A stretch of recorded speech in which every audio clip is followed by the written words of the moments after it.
શરૂઆત તો થઈ ચૂકી છે। હવે બજારનો ફોકસ આવતીકાલે ટેક મહિન્દ્રાના પરિણામ પર છે।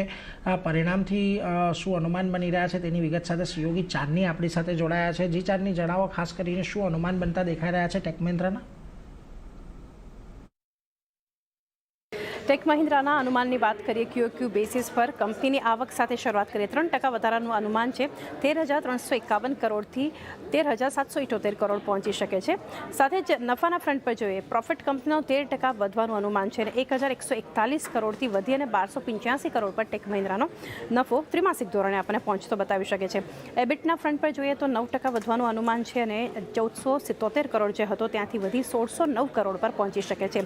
સાથે જ કંપનીના એબિટ માર્જિન જોઈએ 11.06% જે હતા ત્યાંથી વધી અને 11.67% થઈ શકે છે। ત્યાં પણ થોડું એક વધારાનું અનુમાન બનતું જોઈ રહ્યા છે ટેક મહિન્દ્રાના।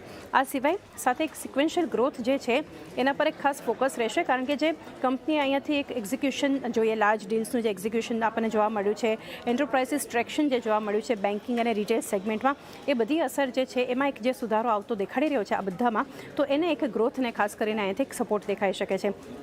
આ ઉપરાંત જોવા જઈએ તો ખાસ કરીને જે અહીંયાથી એક ઇમ્પ્રુવમેન્ટના બેઝ પર જોવા જઈએ ઓપરેટિંગ પરફોર્મન્સના ફ્રન્ટ પર ત્યાં એક મોડરેટ સુધારો જે છે એ એક એક્સપેક્ટેશન બનતી જોઈ રહ્યા છે।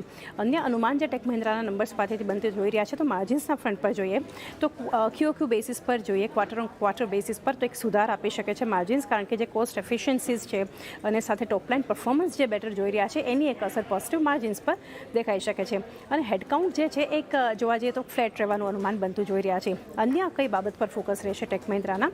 કંપની કઈ રીતે અહીંયાથી પ્રોગ્રેસ કરી રહી છે, જે કંપનીનો ટર્ન અરાઉન્ડ પ્લાન જે છે એને લઈને કઈ રીતે કંપનીનો પ્રોગ્રેસ છે, અને અહીંયા ખાસ કરીને કમ્યુનિકેશન્સ સેગમેન્ટમાં BFSI સ્પેસમાં આગળ જોઈએ એનો કંપનીનો કઈ રીતના પ્લાન બનતો દેખાઈ રહ્યો છે। અને છેલ્લે ખાસ ફોકસ રહેશે H1B વિઝા ફીઝ હાઇક જે આવી છે એના પર કંપનીની શું કમેન્ટ્રી આવતી દેખાશે, એક ફોકસ બનતું દેખાશે। તો ઓવરઓલ એક અનુમાન ટેક મહિન્દ્રાના પરિણામ પાસેથી બનતું જોઈ રહ્યા છે।